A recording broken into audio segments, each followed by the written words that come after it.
আজ তৈরি করেছি ডিমের একটা খুবই নতুন আর খুবই দুর্দান্ত স্বাদের রেসিপি। এটা খুবই বেশি টেস্টি আর খুবই চটপটা একটা রেসিপি।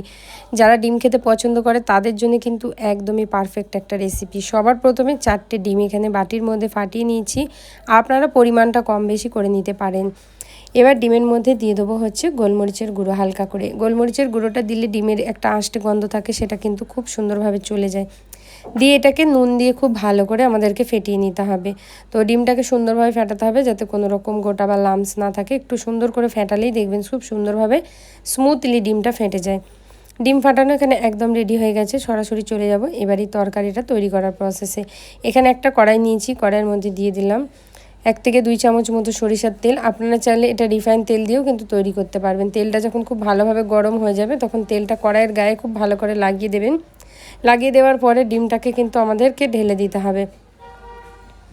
পুরো ডিমটা ঢেলে দেওয়ার পর এটাকে এইভাবে রেখে দিতে হবে। আর এটাকে যেন খুব বেশি আপনারা স্ক্রাম্বল করে ফেলবেন না, একদম ঝুরি ঝুরি ভাজা হবে না। এটাকে এরমভাবে তুলে দেবেন যাতে বড় বড় টুকরো হয় ডিমের, তাহলে কিন্তু এটা খেতে খুব ভালো লাগে। ভিডিওটা কিন্তু আমি ফাস্ট ফরওয়ার্ড করে দিয়েছি, এটা কিন্তু আস্তে আস্তে আমি ভেঙেছি। তো দেখুন কত বড় বড় টুকরো হয়ে গেছে। যখন দেখবেন সুন্দরভাবে কড়াইয়ের গায়ে আর কোনো রকম লেগে থাকছে না, এটাকে এইভাবে তুলে নেবেন। আলাদা একটা বাটির মধ্যে ডিমটা পুরোপুরি আমি তুলে নিয়েছি। তারপরে এর মধ্যে দিয়ে দেবো বড় 2 চামচ আরও তেল। তেলের পরিমাণটা অবশ্যই কমিয়ে বাড়িয়ে নিতে পারেন আপনারা। তো এখানে এই কম তেলের রেসিপিটা কিন্তু খুবই ভালো হয়। দিয়ে দেবো 1 চামচ মতো কালো জিরে, আর সাথে দিয়ে দেবো হচ্ছে পেঁয়াজের কুচি। এখানে আমি কিছুটা পরিমাণ পেঁয়াজ কুচি দেবো। 2টো বড় সাইজের পেঁয়াজ ছোটো ছোটো টুকরো করে কেটে নিয়েছি।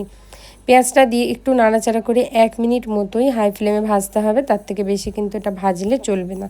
পেঁয়াজের মধ্যেই দিয়ে দেবো কিছুটা পরিমাণ রসুন। এখানে 5 থেকে 6 কোয়া রসুন ছোটো ছোটো টুকরো করে নিয়েছি। আর সাথে কিছুটা কাঁচা পাকা লঙ্কা, এগুলোকেও ছোটো ছোটো টুকরো করে দিয়েছি। এতে ঝালটা খুব সুন্দর হবে আর খেতেও ভালো লাগবে। যারা একটু ঝাল কম খেতে পছন্দ করেন তারা কিন্তু এই কাঁচা লঙ্কার পরিমাণটা অবশ্যই কম করে এখানে দেবেন, বা গুঁড়ো লঙ্কা দেওয়ার সময় গুঁড়ো লঙ্কার পরিমাণটা একটু কমিয়ে দেবেন। এখানে নিয়ে দিচ্ছি কিছুটা পরিমাণ আলু। এখানে 3টে আলু একটু সরু সরু করে লম্বা লম্বা করে আমি কেটে নিয়েছি। দিয়ে পেঁয়াজের সাথে দিয়ে দেবো, দিয়ে খুব ভালো করে অনবরত নাড়াচাড়া করে হাই ফ্লেমে এটাকে ভাজা করব। আলুটা যাতে ভালোভাবে সিদ্ধ হয়ে যায় সেই জন্য দিয়ে দেবো 1 চামচ নুন। নুনটা দিয়ে আবার একটু নাড়াচাড়া করে নেবো, দিয়ে মিশিয়ে দেবো খুব ভালো করে। মেশানো হয়ে গেলে মিডিয়াম হাই ফ্লেমে এটাকে প্রায় 2 মিনিট মতো এটাকে ঢেকে রেখে দিতে হবে। ঢেকে দিলেই দেখবেন এই আলুটা কিন্তু একটু সুন্দরভাবে সিদ্ধ হয়ে যায়।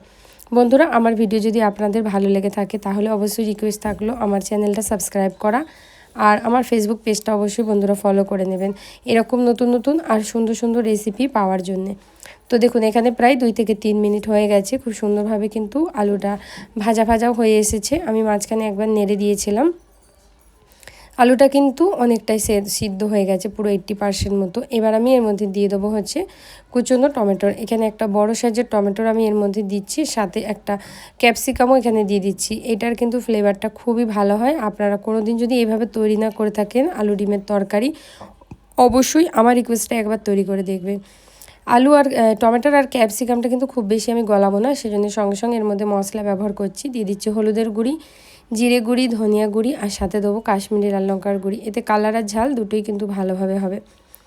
দিয়ে এটাকে একটুখানি মিশিয়ে দেবো। আর মিশিয়ে নিয়ে এবার এর মধ্যে দিয়ে দেবো অল্প পরিমাণে জল। জলটা দিয়ে এটা কষাতে হবে যাতে মশলাটা পুড়ে না যায় আর মশলার কোনো রকম কাঁচা গন্ধ না থাকে। তাই অল্প পরিমাণ জল দিয়ে এখানে সুন্দর করে কিন্তু আমি এটাকে কষিয়ে নেবো। তো এটাকে কষিয়ে নেবো যতক্ষণ না জলটা পুরোপুরি শুকিয়ে যাচ্ছে না। দেখুন ঠিক এরকম পর্যায়ে আসা পর্যন্ত আমাদের কষাতে হবে।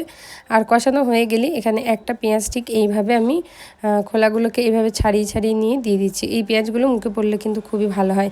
সাথে 4 থেকে 5টা লঙ্কা দিয়ে দিচ্ছি। লঙ্কা দিয়ে এটা খুব ভালো করে মিক্স করে দেবো। তো এই রেসিপিটা এইভাবেই তৈরি করে দেখবেন, খুবই ভালো হয়। এর মধ্যে কোনো রকম আর এক্সট্রা মশলার কিন্তু দেওয়ার কোনো দরকার পড়ে না। পরিমাণ মতো এবার জল দিয়ে দেবো, একটু হালকা ঝোলঝোল হয়, তাই এখানে আমি 2 বাটি মতো জল এখানে ব্যবহার করছি। জলটা দিয়ে নাড়াচাড়া করে একবার নুনটা অবশ্যই চেক করে নেবেন, যেহেতু আমি প্রথমে একবারই কিন্তু নুনটা দিয়েছিলাম। তারপরে আমি কিন্তু এখানে নুনটা আর দিইনি, সেজন্য আমি অল্প পরিমাণ নুন আমার এখানে মনে হচ্ছে কম লাগছে, তাই একটু ব্যবহার করছি। বন্ধুরা, যদি এতক্ষণ ভিডিওতে লাইক না দিয়ে থাকেন অবশ্যই লাইক করে দেবেন, আমার চ্যানেলটার পাশে সাথে থাকবেন।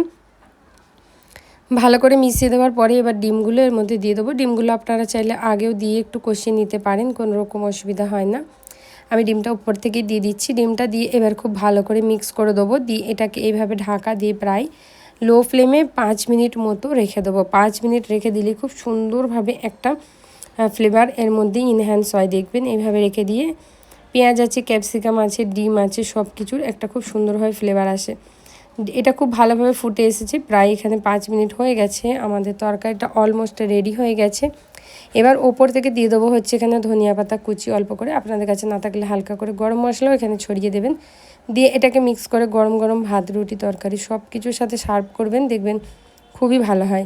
আশা করছি প্রত্যেক দিনের ভিডিওর মতো আপনাদের এটাও ভালো লেগেছে। লাইক, কমেন্ট, শেয়ার করতে ভুলবেন না। কমেন্ট বক্সে জানাবেন আপনাদের রেসিপিটা কেমন লাগলো, আপনারা কোন জায়গা থেকে দেখছেন। দেখা হবে এরকম সুন্দর সুন্দর আরও ভালো ভালো রেসিপির সাথে।